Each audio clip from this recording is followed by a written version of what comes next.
एक गुरुजी, उन्होंने मुझे लिखने के लिए टॉपिक दिया भक्ति और ज्ञान। जब उन्होंने मेरे लेखन संबंधित अभिरुचियों को जाना तो काफ़ी कौतूहलता से मुझे ये विषय थमाया। मैं अपने मन से स्वतंत्र लेखन करती तो हूँ, पर यूँ किसी के निर्देश पर कुछ लिखना मुझे एक बार भी मूड कर रहा था। मैंने भी सोचा जब भी अभिवृद्धि होगी तब देखूंगी। इधर 4-5 दिनों से हमारे पड़ोस में मांगलिक कार्य चल रहे थे।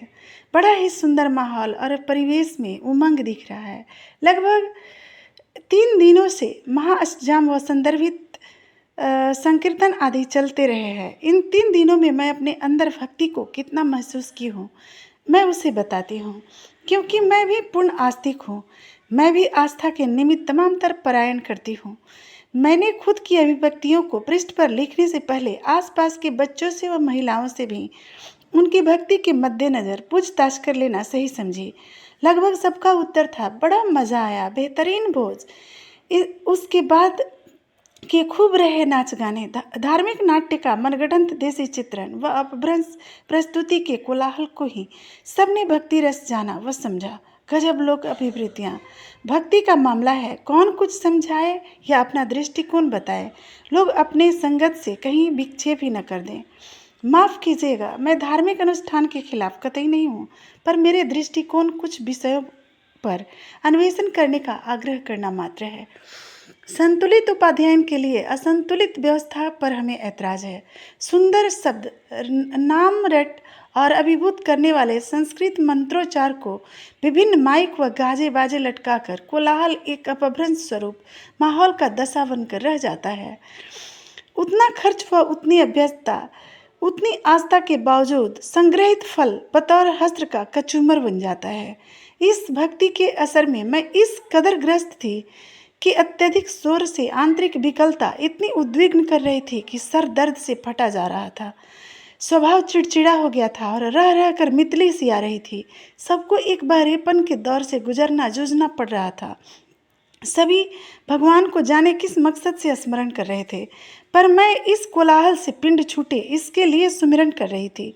मुझे भक्ति का ऐसा मार्ग बिल्कुल पसंद नहीं।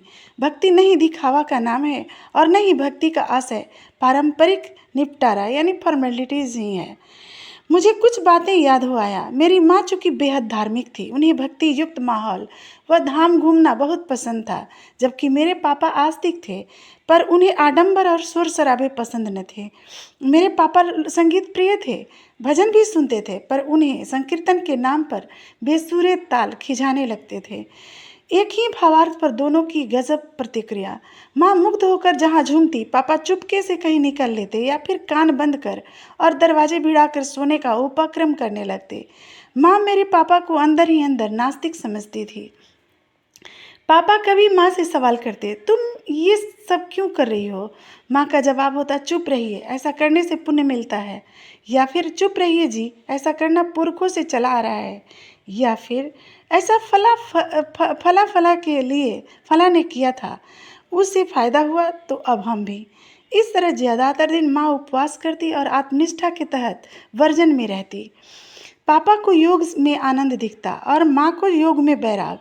पापा माँ से कहते, वो भला भगवान को कौन नहीं मानता, पर जो जिंदगी दी है वो जिंदगी में आनंद एक माध्यम बनाए हैं, वो भला भावनाओं को अपने ही दायरेबद्धता के लिए अंकुश लगाने का विधान क्यों बनाएंगे?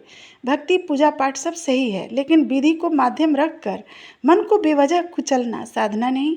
अज्ञानतावश ढोंग यूं ही विकसित होता है। जब मन अपने ही कर्मों के लिए संदेहास्पद होता है तो मशवरा निदान है कि न कि कुंठाव्यस्तता। माँ पापा के विचारों को जानकर उन्हें नास्तिक ही समझती थी।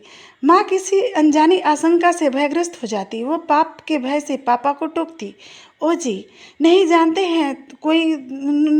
हैं कोई बात तो चुप ही रहा कीजिए। कीर्तन और रट नाम से मन की कलुषता मिटती है। सुने हैं कि नहीं वाल्मीकि जी का जीवन चरित? वो पहले अज्ञानी और महापापी ही थे, जो बाद में नारद जी की कृपा से पाप मुक्ति की युक्ति रट नाम ही पाए थे। वो तो भगवान का उल्टा नाम रटते रटते तर गए। भविष्य दृष्टा बनकर वो काल से पूर्व ही रामायण गाथा महाकाव्य रच दिए। भगवान के नाम की सक्षमताओं को आप क्या जाने, सत्संग तो आपको सुहाता ही नहीं। पापा हंसते हुए माँ को इंगित करके कहते, हमसे बढ़कर सत्संगी भला और कौन होगा इस जहान में। इतने श्रेष्ठ ज्ञानी का संगत 7 जन्मों से है और अगला जन्म 7 जन्मों से अनंत तक। माँ पापा के मजाक को तंज समझकर भी चुप हो जाती। तब पापा माँ को समझाते, तुम्हारी बात सही है, पर रट नाम अंतर्मन से हो या सुलभ वातावरण में, स्निग्ध भाव से, सुंदर मृदुल आवाज में, जैसे कि आपने अभी कहा वाल्मीकि जी को। यह एक प्रेरणादायी उदाहरण है। उनके लिए कहीं पर भी उछल कूद शोर शराबा वर्णित नहीं है। एकांत होकर एकांत वातावरण में अभ्यास करने का विधान होता है। आत्मा व परमात्मा के बीच कोई अनन्य प्रक्षेप न हो, जिसमें वो योगाभ्यास ईश्वर का मार्ग है।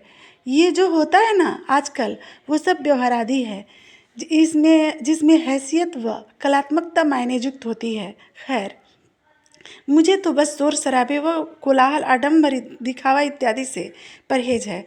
बेसुरे ताल व फटे आवाज़ में लय की विकृति से मुझे परहेज है। संकीर्तन भक्ति का बेहद सरस भाव है। यह लगभग सबको पसंद आता है, पर आजकल तो सर्वश्रेष्ठ संस्कृत मंत्रोच्चार एक दिखावा माइक या अन्य फाड़ू वाद्य यंत्रों के द्वारा इस कारण से परहेज है। जिस भक्ति से ऊर्जा प्रकृति में अवशोषित न हो, प्रकृति को दूषण झेलनी पड़े, तो वैसी भक्ति का क्या महत्व, कैसा औचित्य। मान लो तुम ही शिव हो, शिव की सारी शक्तियाँ सचमुच तुम में है, प्रभावशाली व्यक्तित्व है। अब कोई तुमसे अपनी निजी समस्या लेकर तो कोई महत्वपूर्ण बातें करने आता है, तुम भी सहर्ष उससे मिलने और उनकी सुनने में अभिरुचि रखती हो। लेकिन जब तक तुम मुझसे मिलो, वो तुम्हारे दरवाजे पर तुम्हारे सामने तुम्हारे नामों का कोलाहल शुरू करने लग जाता है, लगातार बारंबार। तब तुम्हारी प्रतिक्रिया क्या होगी? तब क्या होनी चाहिए? तब क्या तुम उससे बातें करना, उनको सुनना मुनासिब समझोगी, या अपने दरबान से कहकर उस फरियादी को रगड़ भगाओगी? सच कहना, भगवान भाव के भूखे होते हैं। भगवान को हम इंसानों के अस्तित्व से जोड़कर पावन नियमन करते हैं। भगवान विग्रह में उपस्थित होते हैं और विग्रह का अर्थ देह होता है। देह यानी चराचर में भगवान विद्वान है। फिर भगवान जो कहीं भाव योग में मग्न होंगे, वहाँ शांतिप्रद व्यवस्था क्यों नहीं? मेरी माँ पापा की बातें समझना ही नहीं चाहती थी, क्योंकि वो अतिरेक भक्ति में मदांत जो थी। भक्त ऐसे ही होते हैं। माँ पापा को टालने की गरज से मन ही मन स्तुति कर रही होती है। वो पापा की सुबुद्धि की खातिर प्रार्थना करती है और उनके ऐसे नज़रिए के लिए क्षमा याचना मांगती है। दरअसल यह कथानक नहीं, एक दृष्टांत है ज्ञान और भक्ति के संवाद की।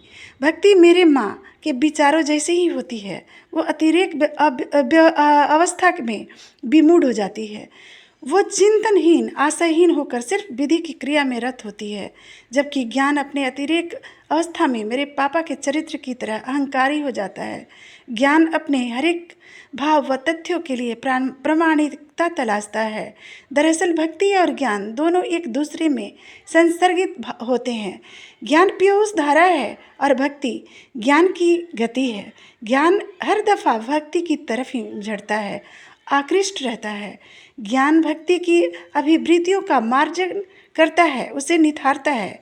मन जो भक्ति पर अग्रसर है, उसका निर्देशक एक गुरु यानी ज्ञान है।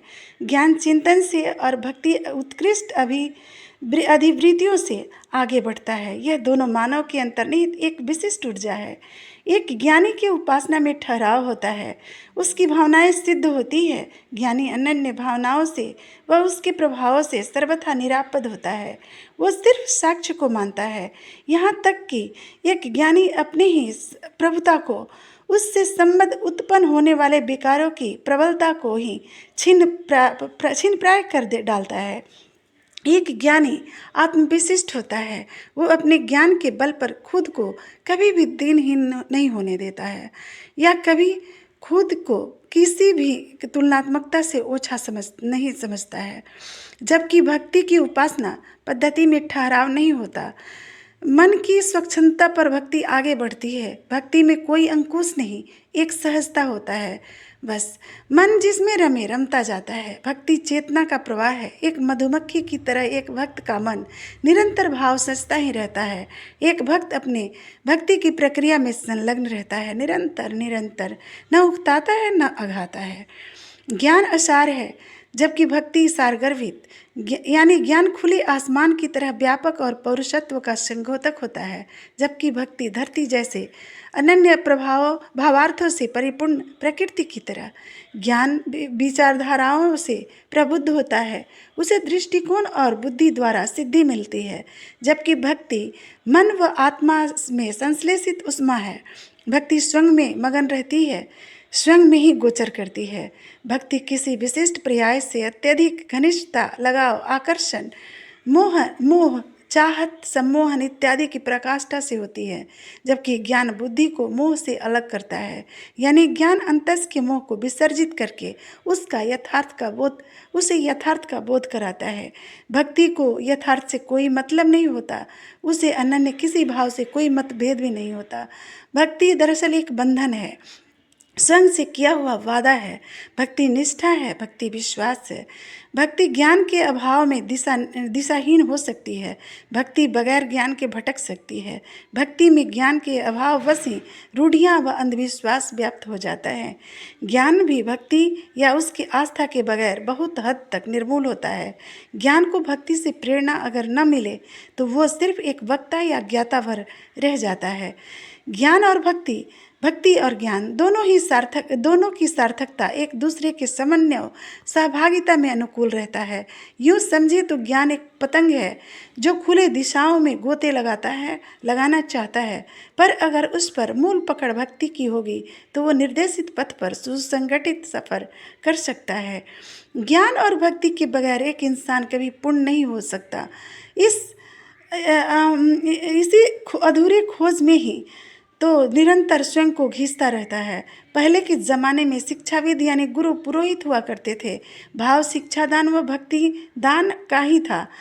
तब साहित्य व संस्कृति से जुड़ी भाषाएं दिग्भ्रमित न थी। भक्ति और ज्ञान की मीमांसा कभी खत्म नहीं होती। सरल भाषा में ये अनुराग शाही एक विशेष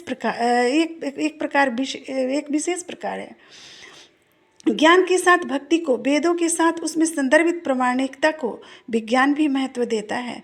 ज्ञान शिक्षा को प्रेरित करता है। ज्ञान सदाचर होता है।